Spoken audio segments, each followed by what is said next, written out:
welcome to Beyond the Beef, where we not only talk about business problems, we talk about business solutions. I'm James. And I'm Bob. And we're corporate facilitators for a company called Sequent Learning Networks.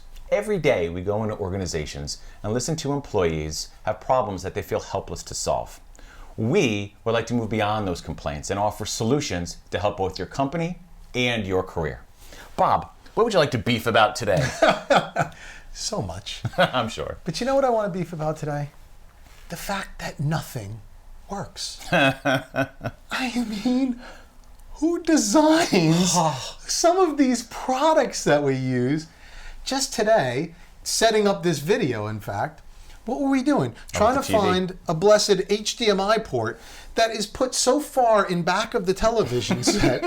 Like, the television's made to hang on the wall, and yet they put the HDMI in a place where you can't reach it unless you take the television off the wall. You were lost up there. I was like pulling your ankles to try to get you down from behind the TV. And you have to think, like, how does that get past somebody? It's crazy. It really is. It's crazy. I got to tell you, I have a story that I got to tell you. Now, you know, it's recently after Christmas time, right? And my children received this wonderful gift. Well, looked perfect, right? It was a 3-in-1 table. It had a little pool table, right? Air hockey and foosball. You can't beat it, right? And when they're not around, I get to use it as well, right? So how big is this table? The problem, it's about 6 feet. It's about not bad. It's not too big, not too small. Good. But what I didn't expect, Bob, was that I was going to build the entire thing from scratch. Absolutely from scratch. This thing comes, it weighs about 185 pounds. Okay, so I'm lugging this thing through to hide it in a closet. Which would have been no problem for me. Of course not, because of of course I not. just want to make sure that we're clear. But go ahead, I don't want to take your story. Absolutely. But what happened was, I opened this and I'm all excited. Yes. And the kids are so excited to play. 4 days later, 4 days later, pool table's done, air hockey's done, but I can't get the little guys on the foosball rods to be able to play foosball, which is the only game they wanted to play. So I still got pieces laying all over the place, and I think to myself, great idea, great concept. Who engineered this thing?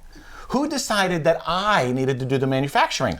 Probably somebody who figured, well, everybody else's foosball table is like this, so why would mine be any different, Oh, right? my goodness. And so as a result, you as a customer end up frustrated. You end up using a product that, quite honestly, doesn't work. Even though after you put it all together, still not all together. But it doesn't work, because part of it working is being able to assemble the darn thing and being able to use it. Exactly. And we deal with this all the time. I don't want to fill this thing with bad stories, but every morning I use my tablet. Right? I didn't know where you were going with this. I'm trying to be non-brand specific. But I use my tablet and I read the news, and I can't get it to load. A page loads, it jumps from place to place. I go to scroll down, and it hits an ad, it takes me off. I can't even read a story. Send me a newspaper. The problem is it doesn't work, and it makes you think, who is designing these things? It's unbelievable. And are they actually using them themselves? I think part of the problem, though, and you know, not just talking about it from a consumer standpoint, but the people that we go in and we teach every day, they're just as frustrated. And I think one of the issues that I see inside companies is that departments become so siloed that there's just these handoffs, right? Sure. One department goes to the next, to the next, to the next, and nobody's really paying attention to the overall thing. And we hear a lot about user experience, but unfortunately, it has a lot to do with software, right? And it has to do with the interface, but it doesn't really always apply to the entire user experience, from getting a product, putting it together, using it, getting it supported, all of the things that we expect as a consumer. And I think a lot of that is because people inside companies aren't necessarily taking that kind of ownership. I totally agree. Not to mention, if somebody, a product person, was in my house watching me try to put this together, don't you think maybe they would have changed something about this thing? I would hope so, if they're customer focused. You would think. But that's all part of the problem. And I'll tell you, there's another thing that just drives me crazy inside companies. We hear so much about this thing, minimum viable product, right? I know with the agile world, and I'm not going to sit here and take sides, agile versus waterfall and that type of a thing, but those of you who are in product development, you understand what I'm talking about.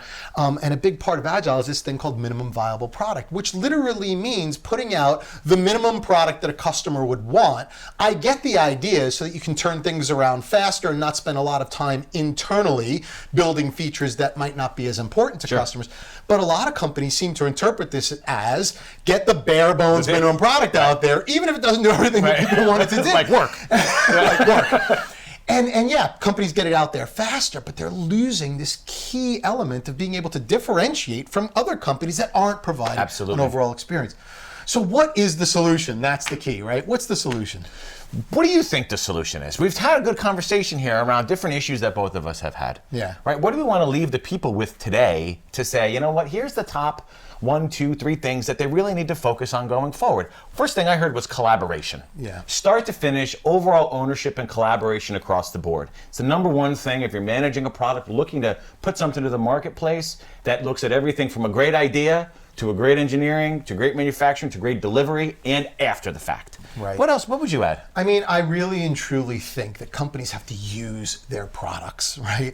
And time after time, I see product managers, product development people, they're using a part of the product that they're responsible for. But nobody, I shouldn't say nobody, but not enough people are really responsible for the entire experience. And when I mean the entire experience, I literally mean reading the instruction manuals, putting the product together, opening the box, right? The packaging, using the product, getting the product supported. Call your own customer support departments and see what that's like. Really look at the experience from beginning to end. And when you do that, even if you might not feel you're responsible for the entire life cycle of the product, if that's not your job, when you do that, you might have key insights that both you and your company can use to make your customer experience truly better. Absolutely. So I really believe that that's something that as employees we can do, right? Agreed. And as we go through our busy days and as we're, constantly fighting fires, take the time to think about the real, true overall experience. And I think that is something that people can take away. I totally agree. Well, thank you so much for joining today. Hope it was helpful. Again, I'm James. I'm Bob, and be sure if you have something that's on your mind, a beef that you want to talk about or want to hear us talk about, please be sure to leave it in the comments below. Remember to subscribe, and we hope to see you next time on Beyond the Beef. On what? Beyond the Beef. Oh, what were you going to say? I was about to say goodbye to everybody. I see. I thought you got the title of the show wrong. No, I know the title of the show. Thank you. All right. Thanks anyways, everybody. Hope you enjoyed it. Thanks.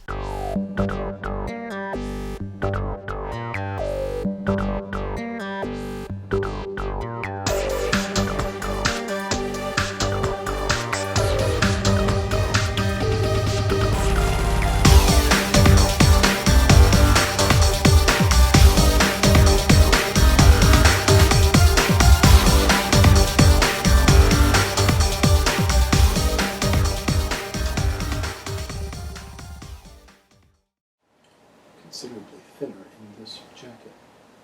Duly noted.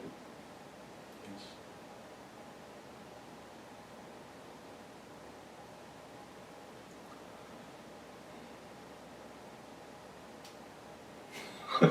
Just give me a second. Welcome to Beyond the Beef. Okay. All right.